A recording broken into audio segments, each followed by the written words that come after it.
கர்த்தரும் இரட்சகருமாகிய இயேசு கிறிஸ்துவின் இனிய ஈடு இணையற்ற திரு நாமத்தினாலே கிறிஸ்து இயேசுவில் ஜீவ ஊற்று என்கின்ற இந்த நிகழ்ச்சிக்கு உங்களை அன்புடன் வாழ்த்தி வரவேற்கிறேன். கர்த்தர் நல்லவர், அவரது கிருபை இரக்கம் என்றும் உள்ளது. இந்த நாளிலும் நம்முடைய தியானத்திற்கென்று கர்த்தருடைய ஆவியானவர் கொடுத்திருக்கிற ஒரு திருவசனம், அது உபாகமம் 33வது அதிகாரம் 16 மற்றும் 17வது திருவசனங்கள். உபாகமம் 33, 16 மற்றும் 17. நாடும் அதன் நிறைவும் கொடுக்கும் அருமையான தானியங்களினாலும் ஆசீர்வதிக்கப்படுவதாக. முட்செடியில் எழுந்தருளினவரின் தயை யோசேப்புடைய சிரசின் மேலும் தன் சகோதரரில் விசேஷித்தவனுடைய உச்சந்தலையின் மேலும் வருவதாக. அவன் அலங்காரம் அவன் தலையீட்டு காளையினுடைய அலங்காரத்தைப் போலவும் அவன் கொம்புகள் காண்டாமிருகத்தின் கொம்புகளைப் போலவும் இருக்கும். அவைகளாலே ஜனங்களை ஏகமாய் தேசத்தின் கடையாந்திரங்கள் மட்டும் முட்டி துரத்துவான். அவைகள் எப்ராஹிமின் 10,000களும் மனாசேயின் 1000களும் ஆனவைகள் என்றான். பிரியமானவர்களே, இந்த திருவசனங்களிலே கர்த்தர் ஆசீர்வாதத்தின் ஒரு குறிப்பிட்ட உயரிய நிலையை கர்த்தர் நமக்கு விவரித்து காண்பிக்கிறார். எங்கள் வீடுகளில் இருக்கிறவர்கள் அந்த வசனத்தை குறித்து வைத்து கொள்ளுங்கள்.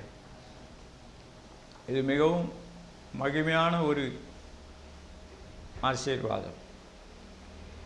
இது யோசேப்புக்கும் அவருடைய சந்ததிக்கும் கொடுக்கப்பட்டது மாத்திரமல்ல, அதிலே கர்த்தர் இன்னொரு காரியத்தையும் மோசையின் மூலமாக ஜாயின் பண்ணுகிறார். முட்செடியில் அருளினவருடைய தயவு பாருங்கள். முட்செடியில் அவர் யெகோவா தேவனாக மோசேக்கு தன்னை வெளிப்படுத்தினார். அவருடைய தயவு யோசேப்பின் மீதும் அவருடைய சந்ததியின் மீதும் வருகிறது. அது மாத்திரமல்ல, சகோதரரில் விசேஷித்தவனுடைய தலையின் மீதும் அது வருகிறது என்று குறிப்பிடுகிறார். பாருங்கள், வேதாகமத்திலே சகோதரர்களுக்கு நடுவில் கனம் பண்ணப்பட்டவர்களும் இருந்தார்கள். பழைய ஏற்பாட்டு காலத்திலே யாபேஸ் இருந்தார், தாவீது இருந்தார், மொர்தெகாய் இருந்தார். இன்னும் புதிய ஏற்பாட்டிலும் இந்த தயவு இருக்கிறது. காயு என்கின்ற பரிசுத்தவானை குறித்து நாம் 3 யோவானிலே வாசிக்கிறோம். அதே போல் பிளமோன் என்கின்ற பரிசுத்தவானை குறித்தும் புதிய ஏற்பாட்டு பகுதியிலே நாம் வாசிக்கிறோம். இவர்கள் எல்லாரும் அந்த முட்செடியில் எழுந்தருளினவருடைய தயவை பெற்றிருந்தார்கள். அது மாத்திரமல்ல, இந்த உபாகமம் 33, 16, 17 பாருங்கள், தானியங்களின் ஆசீர்வாதம். இந்த யோசேப்புக்கு கர்த்தர் மகிமையான ஆசீர்வாதங்களை பூமிக்குரிய காரியங்களிலேயும் கொடுத்திருந்தார். உயரிய ஸ்தானங்களிலே அவர்களை வைத்திருந்தார். ஆண்டவராகிய இயேசு கிறிஸ்து இந்த நாளிலே நமக்கு இந்த யோசேப்பு போன்று, யோசேப்பு ஆண்டவராகிய இயேசு கிறிஸ்துவுக்கு ஒரு முன் அடையாளமாக இருந்தார். எப்படி யோசேப்பு எகிப்தின் அரசனுக்கு முன்பதாக அவருடைய வலது பாரிசத்தில் ஒரு பிரதம மந்திரியாக இருந்தாரோ, அதே போல் ஆண்டவராகிய இயேசு கிறிஸ்து பிதாவாகிய தேவனுக்கு முன்பதாக அவர் அவருடைய வலது பாரிசத்திலே கர்த்தராக இருந்து கொண்டு இருக்கிறார். இன்று அவர் மேலே விசுவாசம் வைத்து அவரிடத்தில் கிட்டி சேருகிற பிள்ளைகளுக்கு அந்த யோசேப்பின் ஆசீர்வாதத்தை நமக்கும் அவர் கொடுக்கிறார். அதை குறித்து தான் இந்த நாளிலே நாம் தியானிக்க போகிறோம். ஆகவே கருத்தாய் கவனியுங்கள், ஜபத்தோடு கவனியுங்கள். ஆண்டவரே, நீரே எனக்கு கற்றுத்தாரும், என்னோடு பேசும் என்று கேளுங்கள். ஆண்டவர் நிச்சயமாக உதவி செய்வார். முதலாவதாக, இந்த யோசேப்பினுடைய பிள்ளைகளை யோசேப்பு ஆசீர்வதிக்கும்படிக்கு யாக்கோபினிடத்திலே கொண்டு வருகிறார். ஆதியாகமம் 48வது அதிகாரம் 17வது வசனத்தை நீங்கள் வாசித்து பாருங்கள்.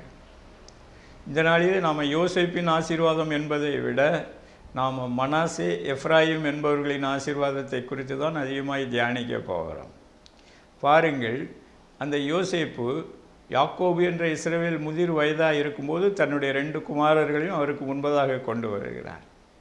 கொண்டு வரும்போது யோசேப்பு மனாசேயை யாக்கோபினுடைய வலது கை ஆசீர்வதிக்கும்படியாக வலது பக்கம் நிறுத்துகிறான். ஆனால் யாக்கோபு எப்ராயிமை வலது கையினால் ஆசீர்வதிக்கிறான். அதே நேரத்தில் மனாசேயின் மீது இடது கையை வைக்கிறார். இப்போ இதை நீங்கள் கேட்டுக்கொண்டு இருக்கிறவர்களுக்கு ஒரு கேள்வி, வலது கையின் ஆசீர்வாதம் பெரியதா, இடது கையின் ஆசீர்வாதம் பெரியதா? பிரியமானவர்களே, இடது கை நம்மை இளைப்பாற பண்ணக்கூடிய கை. பாருங்கள், யாக்கோபு என்ற இஸ்ரவேலுக்குள்ளே ஆவியானவர் இருந்தார். ஆவியானவர் அந்த மனாசேயினுடைய வாழ்க்கையிலே ஒரு இளைப்பாறுதலுடன் கூடிய ஆசீர்வாதத்தை கட்டளையிட வேண்டும் என்று விரும்பினார். காரணம், அவருடைய தகப்பனாராகிய யோசேப்பு அநேக வருடங்கள் அவர் உபத்திரவத்தின் பாதையிலே கடந்து சென்றார். ஸோ அந்த யோசேப்பின் மூத்த மகனாகிய மனாசே அவன் சுகமாய் வாழ்ந்திருக்க வேண்டும் என்று அந்த யாக்கோபு விரும்பினார். அதனால் ஆசீர்வாதங்களில் பெரியது இடது கையின் ஆசீர்வாதம் தான். அதை புரிந்து கொள்ள வேண்டும். உன்னத பாட்டு 2வது அதிகாரம் 6வது வசனத்தை வாசித்து பாருங்கள். அவர் இடது கை என் தலையின் கீழ் இருக்கிறது, வலது கையினால் என்னை அணைக்கின்றார். அப்போது இடது கை என்பது கர்த்தருடைய சமூகத்திலே இளைப்பாரி கர்த்தருக்குள்ளே மிகவும் உற்சாகமாக, மகிழ்ச்சியாக, சந்தோஷத்தோடு களிகூர்ந்து வாழ்க்கையை என்ஜாய் பண்ணக்கூடிய ஒரு அனுபவம் என்பதை மறந்துவிடக்கூடாது.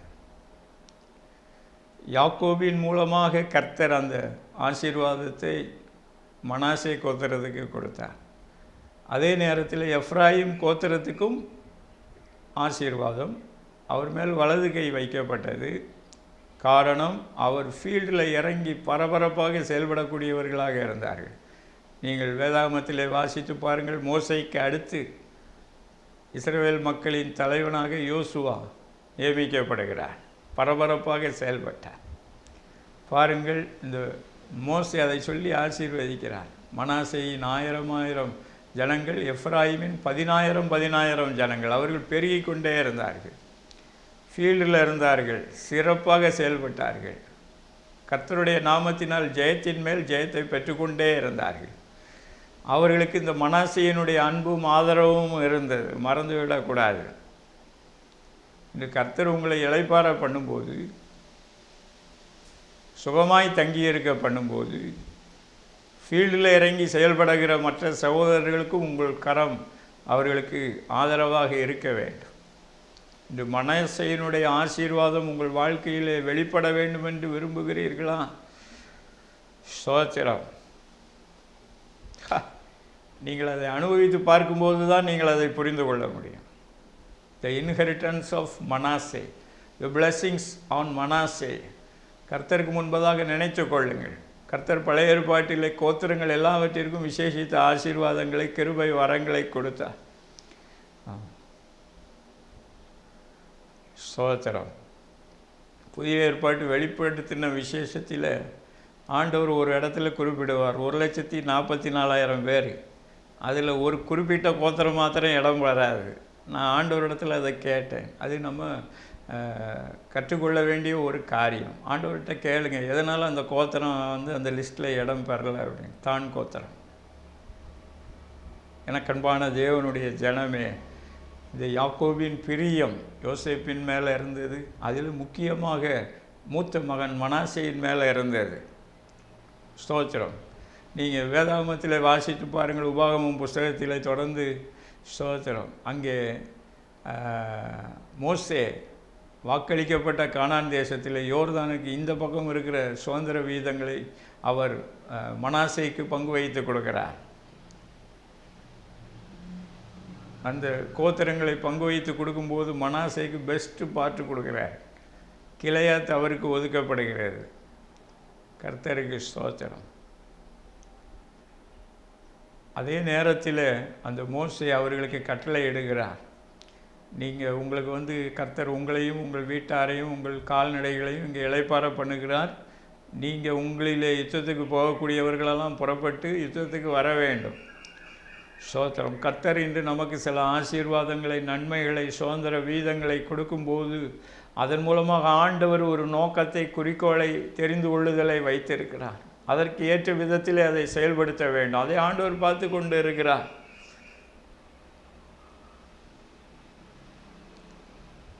எனக்கன்பான தேவனுடைய ஜனமே, இந்த யோசேப்பின் ஆசீர்வாதம் மகிமையான ஆசீர்வாதம். இந்த யாக்கோபும் ஸ்தோத்திரம் யோசேப்பை ஆசீர்வதிக்கும் போது அழகாக சொல்லுவான், ஆமாம், யோசேப்பு கனிதரும் திராட்சை செடி, வில்வீரர் அவன் மீது எய்து அவனை மனம் அடிவாக்கினார்கள், ஆனாலும் அவனுடைய வில் உறுதியாக இருந்தது. யாக்கோபின் வல்லவராலே அவனுடைய புயங்கள் பலப்பட்டன. சோத்திரம். தமிழ் பைபிளில் என்ன போட்டிருக்கும்னா, அவன் இஸ்ரவேலின் மேய்ப்பனும் கண்மலையுமானான் என்று போடப்பட்டிருக்கும். ஆனால் சில மொழிபெயர்ப்புகளிலே என்ன சொல்லப்பட்டிருக்கிறது என்றால், இஸ்ரவேலின் கண்மலையானவர் அவனுக்கு மேய்ப்பனாக இருந்தபடியினால் அப்படி ஆயிற்று. பாருங்கள், பழைய ஏற்பாட்டிலே ஆண்டவராகி இயேசு கிறிஸ்து யோசேப்புக்கு இஸ்ரவேலின் மேய்ப்பனாக கண்மலையாக இருந்தார். ஆகவே தான் யோசேப்பின் சந்ததியை ஆசீர்வதித்தார். ஸ்தோத்திரம்.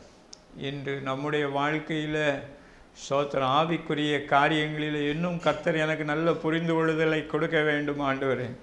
பொதுவாக இந்தியாவில் கலாச்சாரத்தில் ஆமாம், இடது கையினாலே ஒரு தவறான ஒரு கண்ணோட்டத்தோடு பார்த்து அதை பண்ணி கொண்டே இருப்பார்கள். சில நேரங்களில் நான் சில ஊழியர்கள் பிரசங்கம் பண்ணும்போது கூட கேட்டிருக்கிறேன், no, it is human understanding of theology. ஆண்டவருடைய அண்டர்ஸ்டாண்டிங், இடது கை நம்மை ஆசீர்வதித்து தாங்கி பிடிக்கக்கூடிய கரம். ஸ்தோத்திரம். தேவனுக்கே மகிமை உண்டாகட்டும். இன்று என்னுடைய வாழ்க்கையிலும் அப்படித்தான். ஒரு 30 வருடங்களுக்கு முன்பதாக ஒரு ஊழியர் அழகாக ஊழியத்துக்கு நான் ஒப்பு கொடுத்திருந்த காலத்தில் பேசினேன். அவருடைய பிரசங்கத்திலேயே சொல்லுவார், அருமையான பிரதர் ஜான் ஜோசப் என்று சென்னையில் இருந்தார். அவர் அழகாக சொல்லுவார், first you get blessed, then you will be a blessing to others என்று சொல்லுவார். எனக்கு அந்த வார்த்தை ரொம்ப பிடிக்கும். இன்று கர்த்தரிடத்தில் வரும்போது ஆண்டவராகி இயேசு கிறிஸ்து அவர் சிறந்த மேய்ப்பனாக, சிறந்த கண்மலையாக இருந்து கொண்டிருக்கிறார். He wants to bless you so that you will be a blessing. ஆதியாகமம் 12:2 அப்படி சொல்லுகிறது, நான் உன்னை ஆசீர்வதித்து உன் பெயரை பெருமைப்படுத்துவேன், நீ ஆசீர்வாதமாக இருப்பாய். இதுதான் எனக்கு தெரிஞ்சு கரெக்டான தியாலஜி. தியாலஜின்னு இல்லாமல் நம்ம சொல்ல விட இதுதான் practical life orient word of God. ஸ்தோத்திரம். ஒருவேளை கர்த்தர் உங்களை மிஷினரி பணிக்கென்று விசேஷித்த தரிசனங்களோடு அழைப்பார் என்றால் அதில் கர்த்தர் சொல்லுவார். அவர் சொன்னார் என்றால் நாம் அதற்கு தியாகம் செலுத்த தயாராக இருக்க வேண்டும். ஆமாம், எனக்கு தெரியும், ஊழியத்தில் அர்ப்பணிக்கும் போதே இந்தந்த காரியங்களிலே நீ எனக்கு இப்படி நடக்க வேண்டும் என்று சொல்லி அநேக ஊழியர்களுக்கு சொல்லி இருக்கிறார். எனக்கும் கூட சொல்லியிருக்கிறார், இந்தந்த காரியத்தில் இப்படி தான் நடக்கணும். ஸ்தோத்திரம். அது ஒவ்வொருவருக்கும் பிரத்யேகமாக வைக்கப்பட்டிருக்கிற நுகம், அதை புரிந்து கொள்ள வேண்டும். அதுக்காக எல்லாமே ஈஸி கோயிங் அப்படின்னு சொல்லிக்கிட்டு ஸ்தோத்திரம். ஒரு பக்கம் கர்த்தருடைய ஆசீர்வாதங்களில் இருக்கிற மகிமையின் உச்சத்தையும் நம்ம புரிந்து கொள்ள வேண்டும். மகிமையின் உச்சத்தை புரிந்து கொண்ட பிறகு கர்த்தர் இந்த பூமியில் எதுக்காக நம்மளை வச்சிருக்கிறார், இந்தியாவில் எதுக்காக நம்மளை வச்சிருக்கிறார், தமிழ்நாட்டில் எதுக்காக நம்மளை வச்சிருக்கிறார், கர்த்தருடைய சபையில் நம்மளை எதுக்காக வச்சிருக்கிறார் யோசிக்கணும், சிந்திக்கணும். என்னுடைய அடுத்த குறிப்பு அதுதான்.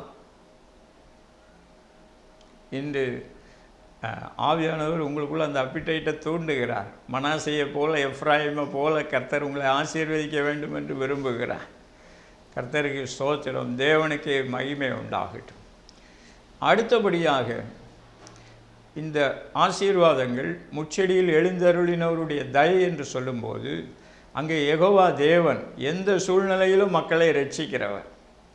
எகிப்தின் அடிமைத்தனத்திலிருந்தும் ரட்சித்தார், வனாந்தரத்திலும் ரட்சித்தார், கானான் தேசத்திலும் அவர்களுக்கு ஒரு மகிமையான மீட்பை கட்டளையிட்டு அவர்களுக்கு அந்த தேசத்தை சுதந்திரமாக கொடுத்தார். அவர் அதிசயமானவர். அவர் நினச்சி பார்க்குறதுக்கு முன்னாடியே அற்புதங்களை செய்கிறார். ஸ்தோத்திரம். அவ்வளவு உன்னதமான தேவன், மகிமையான தேவன். ஆமாம், இந்த மனாசையை ஆசீர்வதிக்கிறார். யோசேப்பின் பாடுகளின் நிமித்தம் மனாசையை ஆசீர்வதிக்கிறார். இன்று ஆண்டவராகிய இயேசு கிறிஸ்துவினுடைய பாடுகள், சிலுவை மரணம், உயிர்த்தெழுதலின் மூலமாக நம்முடைய வாழ்க்கையில் ஆசீர்வாதங்கள் வருகிறது. நம்முடைய கர்த்தர் நமக்கு கொடுத்திருக்கிற சந்ததியின் மேலே ஆசீர்வாதம் வருகிறது. கர்த்தருக்கு ஸ்தோத்திரம், தேவனுக்கே மகிமை உண்டாகட்டும். ஆனால் அதிலே நாம் ஆண்டவராகிய இயேசு கிறிஸ்துவுக்கு முன்பதாக மனத்தாழ்மையோடு, சாந்த குணத்தோடு, பொறுமையோடு நடக்க பழக வேண்டும். இந்த ஆசீர்வாதங்களை கர்த்தர் மோசையின் மூலமாக இஸ்ரவேல் மக்களிலே சகோதரர்களுடைய விசேஷித்தவர்கள் மேலே அந்த ஆசீர்வாதத்தை அவர் சொல்லுகிறார். அப்போது வேதாகமத்தில் வாசித்து பாருங்கள், யார் மேலே அந்த ஆசீர்வாதங்களெல்லாம் வந்தது. முக்கியமாக பழைய ஏற்பாட்டு காலத்திலே தாவீதின் மேலும் அவருடைய சந்ததியின் மேலும் அந்த ஆசீர்வாதங்கள் வந்தன. அவர் கர்த்தரால் தெரிந்து கொள்ளப்பட்டு கர்த்தரால் பயன்படுத்தப்பட்டார், இஸ்ரவேலின் மேய்ப்பனாக. ஸ்தோத்திரம். எப்படி மோசே காலத்தில் எப்ராயிம் பயன்படுத்தப்பட்டாரோ அதே போல் தாவீதும் பயன்படுத்தப்பட்டார். ஸ்தோத்திரம்.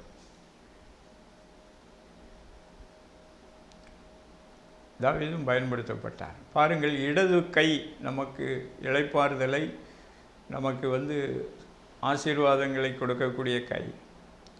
வலது கை நம்மளை ஊழியத்திலே பயன்படுத்தக்கூடிய கை. காரணம், வலது பாரிசம் என்று சொல்லும்போது கர்த்தருக்கு வலது பாரிசம் என்பது கர்த்தர் நம்மளை முன்னால் நிறுத்தி பயன்படுத்துகிறார். ஸ்தோத்திரம். நம்மை முன்னால் நிறுத்தி பயன்படுத்துகிறார். நமக்கு இடது பக்கத்தில் இருந்தார் என்றால் நாம் ஊழியத்தில் பயன்படுத்தப்படுகிறோம் என்ற அர்த்தம். நம்மை பராக்கிரமசாலிகளாக கர்த்தர் நிறுத்துகிறார். தாவீதை கர்த்தர் பராக்கிரமம் பண்ண வைத்தார், நிறைய இடங்களிலே பண்ண வைத்தார். கர்த்தருக்கு ஸ்தோத்திரம், தேவனுக்கே மகிமை. அது மாத்திரமல்ல, அந்த தாவீதுக்கு மனாசேயை போல, யோசேப்பின் கோத்திரத்தை போல ஆசீர்வாதங்களையும் கொடுத்தார். ஸ்தோத்திரம். தாவீது சங்கீதங்களிலே சில இடங்களிலே குறிப்பிடுகிறார். அந்த சங்கீதங்கள் ஆண்டவராகிய இயேசு கிறிஸ்துவை குறிக்கிறது. உத்தம ஆசீர்வாதங்களோடு நீர் எனக்கு எதிர்பட்டு என் சிரசில் பொற்கிரீடம் தரிப்பிக்கிறேன். இது ஆண்டவராகிய இயேசு கிறிஸ்துவை முதன்மையானதாக குறிக்குது. அதுக்கு அடுத்தபடியாக தாவீதை குறிக்கிறது. ஸ்தோத்திரம். உத்தம ஆசீர்வாதங்களை கொடுத்தார். நேர்த்தியான இடத்தில் சிறப்பான சுதந்திரத்தை கொடுத்தார். மனாசேக்கு சிறப்பான சுதந்திரம் கீலேயாத்து கொடுக்கப்பட்டது. தாவீதுக்கு முழு இஸ்ரவேலிலும் மென்மையான இடங்கள் எல்லாம் அவருடைய பிரயோஜனத்திற்கு என்று கொடுக்கப்பட்டது. ஸ்தோத்திரம். ஒரு இடத்துல கர்த்தர் அந்த தாவீதோடு பேசுவார். ஒரு பத்சபாள் இடத்துல தவறு செய்து சிட்சிக்கப்பட்ட பொழுது ஆண்டவர் தன்னுடைய ஆதங்கத்தை வெளிப்படுத்துவார். நீ என்னிடத்தில் கேட்டிருந்தா இன்னும் உனக்கு கொடுத்துருப்பேன் அப்படின்னு சொல்லி மிகுதியாகி கொடுத்துருப்பேன். பைபிள் அந்த ஒரு இடத்துல மிகுதியாகி கொடுக்குற கர்த்தர் என்று அவருடைய நாமத்தை நாம் புரிந்து கொள்ளலாம். எனக்கு அன்பான தேவனுடைய ஜனமே, அவர் நமக்கு மிகுதியாகி கொடுக்க தாவீதுக்கு கொடுத்திருந்தார். ஸ்தோத்திரம். இன்று வேதாகமத்தில் எல்லா ஆசீர்வாதங்களுமே ஸ்தோத்திரம், சில ஆசீர்வாதங்கள் தனித்தன்மையோடு இருக்கிறது. ஆனால் அதே நேரத்தில் அதில் கர்த்தர் தகுதியுள்ள மற்றவர்களையும் ஜாயின் பண்ணுகிறார். அது அவருடைய கிருபை, அவருடைய அனாதை தீர்மானம். இன்று இஸ்ரவேலின் ஆசீர்வாதங்களுக்கு உரியவர்களாக முழு பூமியிலும் புறஜாதி மக்களாகிய உங்களையும் என்னையும் கூட அதில் ஜாயின் பண்ணுகிறார். அதான் தேவ கிருபை. இன்று இஸ்ரவேல் மக்களுக்கு கர்த்தர் எவ்வளவு மகிமையான ஆசீர்வாதங்களை கொடுத்திருந்தா, இன்று நமக்கும் விசுவாசத்தின் அடிப்படையில் கர்த்தர் நம்மையும் தகுதிப்படுத்தி அவருடைய முன் தெரிந்து கொள்ளுதலின்படி நமக்கும் அந்த கிருபையை கொடுக்கிறார். அதே நேரத்தில் நம்ம இங்கே இன்னொரு காரியத்தையும் நம்ம புரிந்து கொள்ள வேண்டும். இந்த மனாசே கோத்திரம் பிற்காலத்தில் சில நேரங்களிலே அவர்கள் ஆவிக்குரிய பெருமையோடு அங்கே தாவீதுக்கு விரோதமாகவும் செயல்பட்டதை சங்கீதங்களிலே பார்க்கலாம். சங்கீதம் 22 நாம் பார்க்கிறோம், பாசான் தேசத்து பலத்த எருதுகள் என்னை சூழ்ந்து கொண்டன என்று குறிப்பிடுகிறார். ஆமாம், கர்த்தர் செழிப்பான இடத்துல நம்மளை வைக்கும்போது நாம் நல்ல எருதுவாக இருக்கிறதுக்கு பதிலாக மற்றவங்களை ஏன்னா அது ஒரு ஆசீர்வாதம் அவங்களுக்கு கொடுக்குறார் ஆண்டவர். அவளுடைய அலங்காரம் வந்து தலையீற்று காளையின் கொம்புகளை போன்ற அலங்காரம், காண்டாமிருகத்தின் கொம்பை போன்ற அலங்காரம். ஆமாம், புதிய சங்கீத புஸ்தகத்தில் தாவீதும் குறிப்பிடுகிறார், நீதிமானை காண்டாமிருகத்தின் கொம்பை போல அவனுடைய கொம்பை கர்த்தர் உயர்த்துவார் என்று சொல்லி குறிப்பிடுகிறார். எனக்கு அன்பான தேவனுடைய ஜனமே, நம்முடைய வாழ்க்கையில் தேவனுடைய மகிமையான காரியங்களை இன்னும் புரிந்து கொள்ளும்படிக்கு ஆண்டவரே என் கண்களை திறந்தருளும் என்று கேளுங்கள். ஸ்தோத்திரம். சுயநலத்தோடு ஒரு குறிப்பிட்ட குறுகிய மனப்பான்மையோடு குறுகிய வட்டத்திற்குள்ளே இருக்காதிருங்கள். கர்த்தர் வேதாகமத்திலிருந்தும் நமக்கு அதிசயங்களை கற்றுக் கொடுக்க முடியும். ஸ்தோத்திரம். தாவீது கர்த்தரால் அபிஷேகம் பண்ணப்பட்டு ராஜாவாக உயர்த்தப்படுகிறார். ஆனால் இந்த மனாசே கோத்திரத்துக்கும் யோசுவா எஃப்ராயிம் கோத்திரத்துக்கும் ஆரம்பத்தில் எல்லாம் அமர்க்களமாக தான் இருந்தது. ஆனால் போக போக அவங்களுக்குள்ள கான்ஃப்ளிக்ட் வர ஆரம்பிச்சிருச்சு. காரணம், மற்றவர்கள் மேலே கர்த்தர் வைக்கிற அந்த ராஜரீக அந்தஸ்தை அவர்களால் புரிந்து கொள்ள முடியவில்லை. அதிகாரம் செலுத்தக்கூடிய அந்தஸ்தை அவர்களால் புரிந்து கொள்ள முடியல. So there was a conflict. ஸ்தோத்திரம். அதுதான் அவர் சொல்கிறார் தாவீது 22வது அதிகாரத்தில். ஸ்தோத்திரம். அதே நேரத்தில் ஒரு தீர்க்கதரிசியும் ஒருத்தர் சொல்லுவார், ஆமாம், ஆண்களும் அவர்கள் எரும மாடுகளை போல மாறிடுறாங்க, பெண்களும் அங்கே பாசான் தேசத்து பசுக்கள் என்று குறிப்பிடுகிறார்.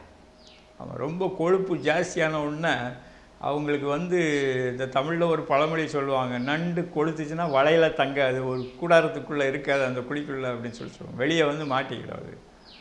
ஆமாம், இன்று தேசத்தில் எதனால் இந்த பிரச்சனைகள் வருகின்றன? கர்த்தர் ஒருத்தரை அதிகாரத்தில் வைத்தால் அவரை புரிந்து கொள்ள வேண்டும், அவருக்கு அந்த அதிகாரத்திற்குரிய மரியாதையை கொடுக்க வேண்டும்.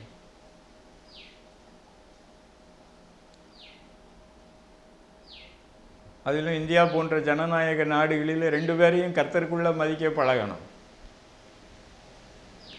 ஆளுங்கட்சியும் மதிக்கணும், எதிர்கட்சியும் ஒரு குறிப்பிட்ட விதத்தில் மதித்து தான் ஆகணும், வேறு வழியே கிடையாது. எனக்கு அன்பான தேவனுடைய ஜனமே, நம்முடைய வாழ்க்கையில் சிந்தித்து கர்த்தரால் நீங்கள் ஆசீர்வதிக்கப்படுவீர்கள் என்றால் உலக ஞானத்திற்குள்ளே நீங்கள் போக மாட்டீர்கள். கர்த்தரளவா ஆசீர்வதிக்கிறார். ஆபிரகாம் சொன்னார், வானத்தை பூமியை படைத்தவராலே எனக்கு வர்ற ஆசீர்வாதம் போதுமப்பா என்று சொன்னார். தவறான உலக ஞானத்தின் மூலமாக, தவறான அரசியல் ஞானத்தின் மூலமாக வருகிற செல்வங்கள் எனக்கு வேண்டாம் என்று சொல்லி சொன்னார். யோசித்து பாருங்கள், யோசித்து பாருங்கள். அதே நேரம் கர்த்தர் நம்மளை ஆசீர்வதிக்கும் போது நாம் கர்த்தருடைய சபைக்கு, கர்த்தர் நம்மளை எந்த நாட்டில் வைத்திருக்கிறாரோ அந்த நாட்டுக்கு பிரயோஜனமாக இருக்கிறோமா, ஆசீர்வாதமாக இருக்கிறோமா, யோசனை பண்ணி பாருங்கள்.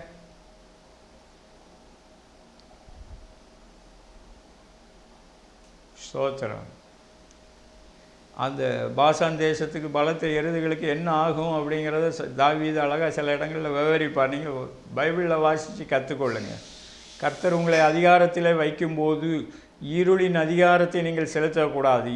ஆண்டவராகி இயேசு கிறிஸ்துவை குறிப்பிட்டார், இருமாப்பான அதிகாரம் புறஜாதிகள் ஆளுகை செய்கிறார்கள், நீங்கள் அப்படி செய்யக்கூடாது என்று குறிப்பிட்டார். இன்று இருமாப்பான அதிகாரத்திற்கும் மிஞ்சி போய் இருளின் அதிகாரத்தினால் செயல்படக்கூடிய மக்களாக இன்று தேசத்திலே ஜனங்கள் செயல்பட்டு கொண்டு இருக்கிறதை கர்த்தருடைய கண்கள் உற்று நோக்கி கொண்டு தான் இருக்கிறது. அவர் தன்னுடைய வல்லமையை விளங்க பண்ணி கொண்டு தான் வருகிறார். ஸ்தோத்திரம். அதிகாரத்தில் இருக்கிறவர்களை அப்புறப்படுத்தவும் அதிகாரிகளை நியமிக்கவும் அவருக்கு எல்லா அதிகாரமும் அவரிடத்தில் இருக்கிறது. மறந்துவிடக்கூடாது. When God blesses you, you will be a blessing to your church, your nation. ஆண்டவரிடத்தில் கேளுங்கள், நான் ஒரு கான்ஃப்ளிக்டாக இருந்துகிட்டு இருக்கிறேன்னா, ஐம் ப்ராப்ளம் மேக்கராக இருந்துகிட்டு இருக்கிறேன்னா, சபையில் சண்டைகளை தூண்டுறவனாக இருந்துகிட்டு இருக்கிறானா, எனக்கு தான் முதல் இடம் சொல்லி கொண்டு இருக்கிறோமா? யோசனை பண்ணிப்பா. ஆண்டவர் ஒருவனை ஒரு இடத்துல வச்சு அதை மதிக்க பழக வேண்டும். இன்று அதில் தவறான உலக ஞானம், பேய்த்தனத்தின் ஞானம். யாக்கோபு அப்போஸ்தலன் அழகாய் சொல்லுகிறார், உங்களுக்குள்ளே எதனால் சண்டைகள் வருகிறது? உங்களுக்குள்ளே போர் செய்கிற இச்சைகளின் நிமித்தம் தானே என்று சொல்லுகிறார். 3வது அதிகாரத்தில் பரத்திலிருந்து வருகிற ஞானம் சமாதானம் உள்ளது, சாந்தம் உள்ளது, இணக்கம் உள்ளது என்று குறிப்பிடுகிறார். அங்கே உலக ஞானம் இல்லை, அங்கே பேய்த்தனத்தின் ஞானம் அல்ல என்று குறிப்பிடுகிறார். அடுத்தபடியாக அதே நேரத்தில் அந்த கலையாத்தியனாகிய ஒருவரை குறித்து நாம் 2 சாமுவேல் 16:32 பார்க்கிறோம். அந்த பர்சிலா, அந்த பர்சிலா என்கின்ற தேவ மனுஷன் தாவீது சிறுமைப்படும்போது அவர் ஆதரவாக இருக்கிறார். தாவீது அவர் எருசலேமிலிருந்து துரத்தப்படும்போது அந்த பர்சிலா பாருங்கள், அவர் மிகுந்த ஆசையுள்ளவராக இருக்கிறார். அவர் இந்த தாவீதை உள்ளன்போடு நேசித்து அவருக்கு தேவையான எல்லாவற்றையும் கொடுத்து கொண்டே இருக்கிறார். கர்த்தருக்கு ஸ்தோத்திரம், தேவனுக்கே மகிமை. கர்த்தருக்கு சித்தமானால் நாம் உயிரோடு இருந்தால் அடுத்த வாரம் இதை குறித்து நாம் பார்ப்போம். பர்சிலாவை குறித்து இன்னும் ஆழமான காரியங்களை சிந்திப்போம். ஓகே. ஸோ இந்த கிளையாத்தியனாகிய பர்சிலா, நான் அவர் மனாசே கோத்திரத்தில் வந்திருப்பார் என்று விசுவாசிக்கிறேன். பாருங்கள், அவர் முதிர் வயதுள்ளவராக இருக்கிறார். அவரை கர்த்தர் ஆசீர்வதித்திருக்கிறார். அவர் கர்த்தருக்குள்ளே இஸ்ரவேலின் ராஜாவுக்கு அவருடைய சிறுமையிலே உதவி செய்யக்கூடியவராக இருந்து கொண்டிருக்கிறார். கர்த்தருக்கு ஸ்தோத்திரம். நமக்குள்ளே ஆசீர்வாதங்கள் வரும்போது நாம் கர்த்தருக்குள்ளே மற்றவர்களுக்கு ஆசீர்வாதமாக இருக்க வேண்டும் என்று ஆவியானவர் விரும்புகிறார். அதை மறந்துவிடக்கூடாது. நமக்கு ஆசீர்வாதங்களை கொடுக்கறது எல்லாமே அவர் தான். 1 தீமோத்தேயு 6:17 சொல்லுகிறது. பவுலப்போஸ்தலன் தீமோத்தேயுக்கு சொல்லும்போது, ஆமாம், ஐஸ்வர்யத்தின் மேல் நம்பிக்கை வைக்காமல், ஸ்தோத்திரம், ஐஸ்வர்யத்தை நமக்கு கொடுக்கிறவர், நாம் அனுபவிக்கிறதற்கு சகலவித நன்மைகளையும் சம்பூரணமாய் கொடுக்கிற ஜீவனுள்ள தேவன் மேலே நம்பிக்கையாக இருக்கணும் என்று சொல்லி அங்கே ஆவியானவர் குறிப்பிடுகிறார். அது மாத்திரமல்ல, நீதிமொழிகள் 30வது அதிகாரம் என்று நினைக்கிறேன், நான் பரிபூரணம் அடைகிறதுனால் நான் கர்த்தரை மறுதளிச்சிடக்கூடாது.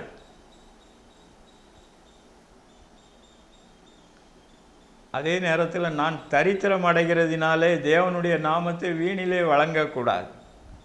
ஆகவே எனக்குரிய படியை அளந்து போஷியும்னு அங்கே பக்தன் ஜெபம் பண்ணுகிறார்.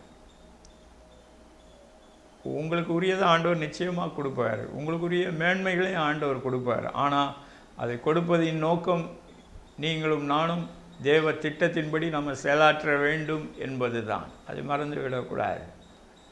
ஸ்தோத்திரம். இந்த தாவீதுக்கு இடது கையின் ஆசீர்வாதங்களையும் கொடுத்திருந்தார். அவருக்கு இடது கையின் ஆசீர்வாதங்களும் அவர் மேலே வந்தது. சங்கீதம் 16:8 அவர் சொல்லுகிறார், கர்த்தரை நான் எனக்கு முன்பதாக வைத்திருக்கிறேன், அவர் என்னுடைய வலது பாரிசத்தில் இருக்கிறபடியினால் நான் அசைக்கப்படுவதில்லை. பாருங்கள், ஒரு மனிதன், இப்போ நான் இருக்கிறேன், என்னுடைய வலது பாரிசத்திலே கர்த்தர் இருந்தார் என்றால் நான் அசைக்கப்படுவேன். இப்போ எனக்கு வலது பாரிசத்தில் கர்த்தர் இருக்கிறார் என்றால் அவருடைய இடது கையின் கீழாக நான் இருக்கிறேன். மறந்துவிடக்கூடாது. தாவீதுக்கு கர்த்தர் இடது கையின் ஆசீர்வாதங்களையும் கொடுத்திருந்தார், வலது கையின் ஆசீர்வாதங்களையும் கொடுத்திருந்தார். இன்று உங்களுடைய வாழ்க்கை எப்படி இருந்து கொண்டு இருக்கிறது? ஸ்தோத்திரம். நான் கர்த்தரை ஆராதிக்கிற தென்னிந்திய திருச்சபையிலே சில நேரங்களிலே, ஆமாம், இந்த லெந்து காலங்களிலே ஆத்தும நேசரின் அங்க மகத்துவங்கள் என்று சொல்லி சில பிரசங்கங்களை அந்த காலத்தில் கேட்டிருக்கிறேன். ஸ்தோத்திரம். இன்று கர்த்தர் உங்களையும் என்னையும் இந்த வலது கைக்கும் இடது கைக்கும் உரியவர்களாக ஆண்டவராகி இயேசு கிறிஸ்துவின் கரங்களுக்குள்ளே வைத்து கொள்ள வேண்டும் என்று விரும்புகிறார். பென்யமீனுக்கு நம்ம பொதுவான வேதாகம சங்க பைபிளில் என்ன போட்டிருக்கோம்னா, கர்த்தருக்கு பிரியமானவன் அவரோடு எல்லா நாளும் சுகமாய் தங்கியிருப்பான், கர்த்தரும் அவன் எல்லைகளிலே வாசம் பண்ணி எந்நாளும் அவனை காப்பாற்றுவார். பென்யமீன் கோத்திரத்துக்கு. அது கத்தோலிக்க பொது மொழிபெயர்ப்பு பைபிளில் என்ன போட்டிருக்கோம்னா, அவன் எப்பவும் கர்த்தருடைய கரங்களுக்குள்ளே இருந்துக்கிட்டு இருப்பான் அப்படின்ட்டு. இன்று நாம் கர்த்தருடைய கரத்திற்கு உட்பட்டு இருந்து கொண்டு இருக்கிறோமா? கர்த்தருடைய வார்த்தைக்கு உட்பட்டு இருந்து கொண்டு இருக்கிறோமா? ஸ்தோத்திரம். கர்த்தருடைய ஆசீர்வாதங்களை குறித்து ஒரு தெளிவான கர்த்தரிடத்திலிருந்து வருகிற வெளிப்பாடை பெற்றிருக்கிறோமா? இன்று எதற்கு குடும்பங்களுக்குள்ளேயும் சண்டை வருகிறது? சபைகளுக்குள்ளேயும் சண்டை வருகிறது, நாட்டிற்குள்ளேயும் சண்டை வருகிறது. எதனால் வருகிறது? ஒரு நிமிஷம் சிந்தித்து பாருங்கள். ஆவியானவர் உணர்த்துகிறார். நான் ஒரு சண்டைக்கு காரணமான ஒரு இன்ஸ்ட்ருமெண்ட்டாக இருந்துகிட்டு இருக்கிறேன்னா? சோத்திரம். உங்களுக்கு ஒருவேளை நியாயமான காரணங்கள் இருக்கலாம், இருந்தால் ஏன் ஆண்டவர்கிட்ட கேட்கக்கூடாது? அங்கே அதிகாரத்தை நீங்கள் கையில் எடுக்கிறதுனால தான் நாங்கள் சண்டை வருது. சோத்திரம். ஆண்டவரே கண்டிக்கிறார். தேசத்து பலத்த எருதுகளை அவர் சோத்திரம். தாவீதும் சொல்லுகிறார், நான் கர்த்தருடைய நாமத்தினாலே சங்கரிப்பேன் என்று சொல்லுகிறார். அதே நேரத்தில் அந்த பர்சிலா இவர் மறுபடியும் எருசலேமுக்கு வரும்போது அந்த தாவீது அவரை அன்பாய், நீர் என்னோடு வந்து அங்கே என்னுடைய அரண்மனையில் என்னோடு கூட இரும் என்று சொல்லி கேட்பார். அப்போ பர்சிலா சொல்வார், எனக்கு வயசாயிருச்சு, என்னுடைய மகனை நான் அனுப்புகிறேன் அப்படின்னு தாவீது சந்தோஷமாக அவரை ஏற்றுக்கொள்வார். எனக்கு அன்பான தேவனுடைய ஜனமே, என்று ஆண்டவராகி இயேசு கிறிஸ்து எல்லா ஆசீர்வாதங்களுக்கும் உரியவர். வானத்திலும் பூமியிலும் எல்லா ஆசீர்வாதங்களுக்கும் உரியவர். அதை மறந்து விடக்கூடாது. இன்று நீங்கள் கர்த்தருடைய பணியிலே உண்மையாக இருந்து கொண்டு இருப்பீர்கள் என்றால் நீங்கள் கர்த்தருடைய ராஜ சமூகத்திலே உங்களுக்கும் பந்தி போடுவார் அவர். இல்லைன்னா கொஞ்சத்தை வச்சுக்கிட்டு ஆட்டம் போட்டிங்கன்னா ஆண்டவர் எங்கே கட் பண்ணணுமோ அங்கே கரெக்டாக கட் பண்ணுவேன். இது நான் நானாட்டு பேசலை, ஆவியானவர் சொல்கிறத சொல்கிறேன். கர்த்தர் உங்களை ஆசீர்வதித்த பிறகு இன்றைக்கி எனக்கு தான் இங்கே முதல் உரிமை, அந்த முதல் உரிமையை ஆண்டவர் கொடுத்து அதை உறுதி பண்ணார்னா ஓகே. முதல் உரிமை ஆண்டவராகி இயேசு கிறிஸ்துவுக்கு தான். மறந்துடக்கூடாது. ஆண்டவர் எந்த நிலையில் வச்சுருந்தாலும் சரி, சபைக்குள்ளேயும் சரி நாட்டிலையும் சரி, எந்த இடத்துல வச்சுருக்கிறாரோ அந்த இடத்துல கரெக்டாக வாழ பழகணும். ஆமாம். சில நேரம் மூத்தவர்கள் சொல்லியிருக்கிறாங்க, ஆட்டுக்கு எதனால் வாழை கரெக்டாக வச்சுருக்குன்ட்டு. சில நேரம் ஆடு பக்கத்தில் நின்று கவனித்து பாருங்கள், அது கரெக்டாக அது புரியும் உங்களுக்கு. சில நேரம் குரங்குக்கு எதுக்கு ரொம்ப பெரிய வாழை வச்சுருக்கிறாருன்னு அதை பார்த்தா ஒரு கோமாளித்தனம் சிரிப்பு வருது. அதுக்காக தான் அது வாழை கொஞ்சம் பெருசாக வச்சுருக்குது. இதில் ரெண்டும் ஒருத்தருக்கு ஒருத்தர் வாழை மாற்றிக்கணும்னு நினைக்கக்கூடாது. இன்னும் சில பேருக்கு புலி வால்னால் ரொம்ப பிடிக்கும். சிங்கத்துக்கு வால் சின்னதாக இருந்தாலும் வீரியம் கரெக்டாக இருக்கும். எங்கே கரெக்டாக போடணுமோ அங்கே போட்டுருவார் அவர். ஒரு பக்கம் ஆட்டுக்குட்டியானவராகவும் இருப்பார், இன்னொரு பக்கம் யூதா கோத்திரத்து சிங்கமாகவும் இருப்பார். அதே நேரத்தில் நீங்கள் கர்த்தருக்கு முன்பதாக பயப்படுகிற சிறியோரையும் பெரியோரையும் அவர் ஆசீர்வதித்து கொண்டே இருப்பார். கர்த்தருக்கு கீழ்ப்படுகிறவர்களை அவர் ஆசீர்வதித்து கொண்டே இருப்பார். கர்த்தர் உங்களுக்கு கொடுத்திருக்கிற பொறுப்புகளிலே பயபக்தியோடு தாழ்மையோடு நடந்து சோத்திரம் கர்த்தருடைய நீதிக்குரியவர்களாய் நடந்து தெய்வ பயத்தோடு துரைத்தனம் பண்ணுவீர்கள் என்றால் கர்த்தர் உங்களை ஆசீர்வதித்து கொண்டே இருப்பார். நம் கண்களை மூடி ஆண்டவரை நோக்கி பார்ப்போமா? ஸ்தோத்திரம். வாய்களை திறந்து ஆண்டவருக்கு நன்றி சொல்லுங்கள். ஸ்தோத்திரம். ஆண்டவரே ஸ்தோத்திரம். அப்பிரயோஜனமான ஊழியக்காரன் நான் ஆண்டவர், நீர் சொன்னதை சொல்லியிருக்கிறேன். உம்முடைய வார்த்தைக்கு நேராக ஜனங்கள் திரும்பட்டும். இன்னும் கிருபை இறங்கட்டும். அபிஷேகம் இறங்கட்டும். ஆண்டவரே, சமீபத்தில் நீரே உம்முடைய அடியானுக்கு கற்றுக் கொடுத்த வார்த்தைகளை அவர்களுக்கு சொல்லியிருக்கிறேன். தேவனாகிய கர்த்தர் எல்லாரையும் ஆசீர்வதிக்க வேண்டுமென்றே விரும்புகிறேன். அந்த ஆசீர்வாதங்களை பெற்றுக்கொண்ட பிறகும் இந்த மனாசே கோத்திரத்தில் இருந்தவர்கள் ஆண்டவரே தவறாய் நடந்து ஸ்தோத்திரம் அவர்களுடைய வாழ்க்கையில் ஸ்தோத்திரம் பிரச்சனைகள் அது நிமித்தமும் வந்தன. ஸ்தோத்திரம். அப்படிப்பட்ட பிரச்சனைகளுக்குள்ளே போகாதபடிக்கு ஆண்டவரே ஆவிக்குரிய மேட்டிமைகள் பெருமைகளுக்கு இடம் கொடுக்காதபடிக்கு ஒரு தாழ்மையோடு நடந்து கொள்ள உதவி செய்வீராக. உம்முடைய மனத்தாழ்மையை ஒவ்வொருவருக்கும் கற்றுக் கொடுப்பீராக. அதே நேரத்தில் இந்த மனாசேயினுடைய ஆசீர்வாதம், எப்ராயிமினுடைய ஆசீர்வாதம் ஆண்டவரே ஒவ்வொருவர் மீதும் இறங்கட்டும் என்று சொல்லி சாப்பிடுங்க. ஆண்டவராகி இயேசு கிறிஸ்து நீர் இந்த பூமியில் எல்லா ஆசீர்வாதங்களையும் நீர் பெற்றுக்கொண்டீர், சுதந்திரித்து விட்டீர்.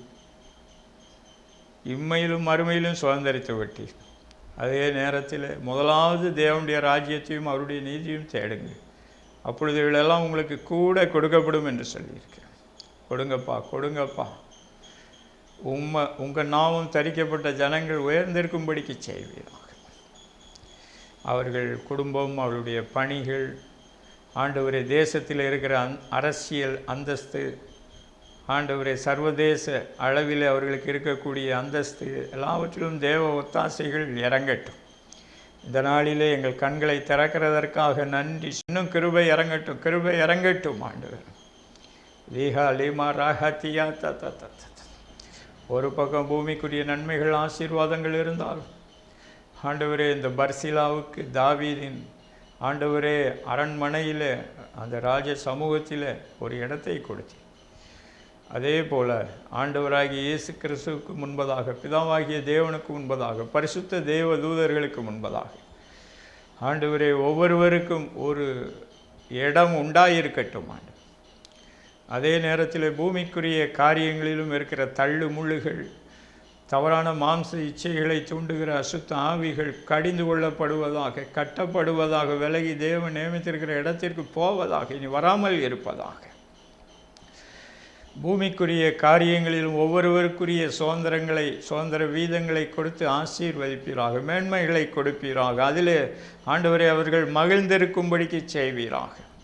ஏசாயா 61:7 தங்கள் பாகத்தில் மகிழ்ந்திருக்க பண்ணுகிற கர்த்தர் அப்படியே செய்வீராக.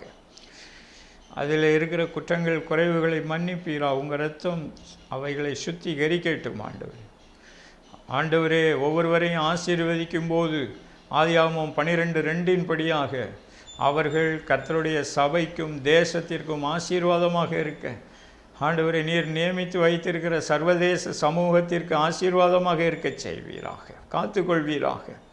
உமக்கே சகல துதி கன மகிமை ஏறெடுக்கிறோம். ஜெபங்களை கேட்டதற்காக நன்றி சொல்லுகிறோம். ஆவியானவர் சொல்லுகிறார், நீங்கள் கர்த்தருடைய நன்மைகளை பெற்றுக்கொள்வீர்கள், சுதந்திரங்களை கர்த்தராலே பெற்றுக்கொள்வீர்கள். அதில் பெற்றுக்கொள்கிறதில் இருக்கிற தடைகள் இப்பொழுதே விலகி போகிறது. சிலருக்கு அதில் இருக்கிற குருட்டாட்டம் நீங்கி போகிறது. கர்த்தருடைய தரிசனத்தின்படி பூமிக்குரிய நன்மைகளை, சுதந்திரங்களை நீங்கள் பெற்றுக்கொள்வீர்கள். பெற்றுக்கொள்கிறது மாத்திரமல்ல, தேவ பலத்தினால், தேவ கிருபையினால் நீங்கள் மற்றவர்களுக்கும் ஆசீர்வாதமாக இருப்பீர்கள். ஆண்டவரே, உம்முடைய திரு வார்த்தைகளுக்காக நன்றி சொல்கிறோம். உம்முடைய சர்வ வல்லமையுள்ள கரங்களிலே, கிருபையுள்ள வார்த்தைகளுக்குள்ளே ஒப்புக் கொடுக்கிறோம். கிறிஸ்தேசுவின் நாமத்தில் ஜெபிக்கிறோம் ஜீவனுள்ள எங்கள் நல்ல பிதாவே. ஆமேன், ஆமேன். God bless you.